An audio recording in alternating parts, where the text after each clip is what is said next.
Week 2 of the WCL Fantasy Football Preview Show keeps rolling on with the matchup between the 0-2 Trailer Park Boys, owned by Brock Smith and Taylor Merritt, against RumHam, who is 1-1, owned by Blair Tidmarsh. Where's the RumHam? This matchup includes many great matchups, many great plays, and most of which is at the quarterback position. On one side, for the Trailer Park Boys, we have Aaron Rodgers, who I have as my number 2 quarterback for the week. And on the other side is Tom Brady, who I have as number 1. First, let's explore the Trailer Park Boys team. As I said, Aaron Rodgers is a fantastic matchup against Kansas City. Hasn't thrown an interception at home since sometime in 2013. The Chiefs are 30th or worse in every pass defense category. I'm expecting a pretty big game from Aaron Rodgers. He also has the best matchup on the other side of that game on Monday, as he has Jamal Charles, who for his career averages 5.5 yards per rush.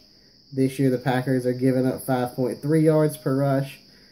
It's shaping up to be a pretty good matchup for him, so long as Andy Reid doesn't pull an Andy Reid and forget that Jamal Charles plays for him. He also has TJ Yeldon, who is in a pretty decent spot against the Patriots. They may not run a lot, but they'll see an increased number of plays due to the pace the Patriots like to play at. And they could be down 2 scores, which will inhibit his rushing, but he should see some opportunities to catch some balls. Mike Evans is starting receiver for the Trailer Park Boys. He is yet to catch a pass this year, as he did not play week 1 and did not see any targets in week 2 for some reason. But the matchup's looking better against Houston, and he should find as many targets as he can handle this week.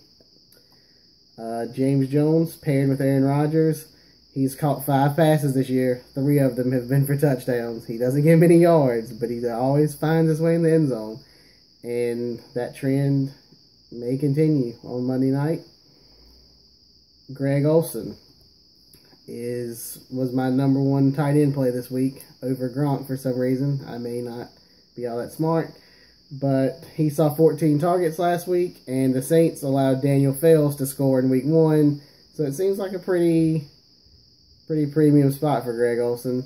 And to round out his lineup is Tyler Eifert, who has 3 touchdowns in 2 games. They seem to be trying to get him the ball a little bit more this year.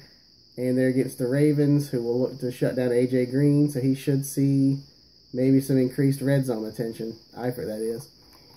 On the other side, for RumHam, we have this week's number 1 quarterback, according to me, if that means anything. It pretty much doesn't, but whatever. Tom Brady against the Jaguars. In case you didn't know, Tom Brady is on pace for 6,032 yards and 56 touchdowns. I don't expect the Jaguars to slow down that pace much, if any at all. And it's pretty much just plug and play with Brady at this point. He's looked fantastic so far. He starts Matt Forte at running back, and this is a horrible matchup for Forte. He left last week's game with an injury. They're playing Seattle at Seattle. Jimmy Clausen's playing quarterback. He may not even play in the second half. Seattle's probably going to roll in this one. So I don't really particularly like that matchup, but he's really their best player, so you never know. He might can find his way in the end zone. Dion Lewis is the other running back. Caught 8 balls last week for 90 yards. Also got him for a rushing touchdown. Expect him to see more of that Shane Vereen role in the Patriots offense against Jacksonville this week. Demaryius Thomas in a fantastic matchup against the Lions, who gave up 400 yards passing to the Chargers in week 1. Peyton's finally started to get it together. He was targeted 14 times last week. Demaryius, that is. He caught 8 for 116. Expect something similar this week and possibly a trip to the end zone. He will also start Alfred Morris. Not really sure what to expect from Alfred.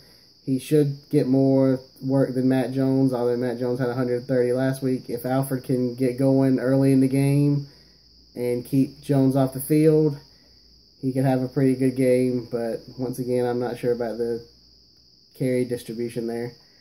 And his lineup is rounded out by Allen Robinson, who is in a pretty good spot against the Patriots, who seem to let everybody throw the ball as long as they want to, because the Patriots just seem to want to outscore you now.